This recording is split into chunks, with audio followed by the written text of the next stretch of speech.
Now, Azimio la Umoja One Kenya coalition leader Raila Odinga has threatened to lead his supporters back to the streets if the Kenya Kwanza government will not heed to demands laid down by the bipartisan committee on matters national importance. And as Mike Kagwongo reports, the Kenya Kwanza coalition has now demanded that the bipartisan discussions agenda item regarding the auditing of the 2022 presidential election be dropped. Azimio la Umoja One Kenya leader Raila Odinga has threatened to mobilize Kenyans towards street protests known as maandamano against Kenya Kwanza government should the bipartisan talks fail to bear fruit for the second time.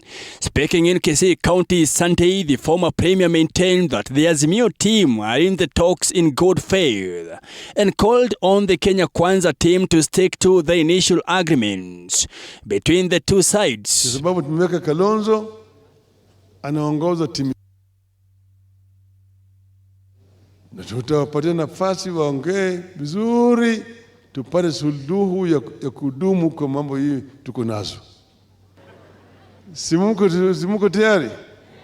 Simuko tayari? Further calling the government to disburse county resources on time and give respective governors time to expedite their mandate. Pesa zote zi hapa chini ili serikali ya county iweze kufanya nayo kazi sawa sawa. However, according to Deputy President Rigathi Gachagua, the National Dialogue Committee's agenda should be revised to remove the audit of the 2022 presidential election results. There is no constitutional provision for anybody to audit a general election. That audit was done by the Supreme Court and a decision was made, and you are declared validly elected and sworn in as the President of the Republic of Kenya. Speaking during a church service in Lare, the DP affirmed that the Supreme Court has audited the 2022 presidential election and recognized William Ruto as the duly elected president. On the 13th of September, you are sworn in as the President of the Republic of Kenya. You are doing a good job. Hakuna mtu nalalamika. Sasa atikuenda tuanze kuongea mambo ya uchaguzi. Nyinyi mnataka tuongee mambo ya uchaguzi? Kama lazima ikue. Agenda number 1 inaweza wekwa kama weather. Wakikutana wanaulizana leo kuna jua, kunakaa kunyesha na maneno kama hayo. Maneno ya uongozi wa Kenya tuko na kiongozi na ni rais wetu. Maneno ya kupunguza bei ya maisha hiyo rais already unafanya.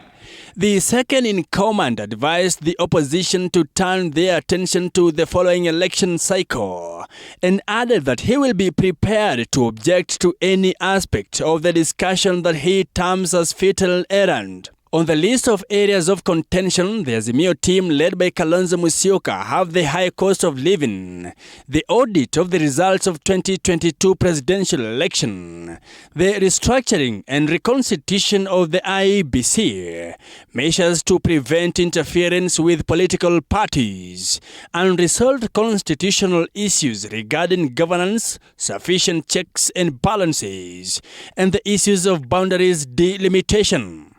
The Kenya Kwanza team, on the other hand, had set their terms for discussion on the topics of reorganization of the Independent Electoral and Boundaries Commission IEBC, the application of 2/3 gender rule, the establishment and entrenchment of the Constituency Development Fund CDF, the establishment and entrenchment of the office of the Leader of the Opposition, and the embedding of the office of the Prime Cabinet Secretary. Mike Kagwongo, TV 47, Nairobi.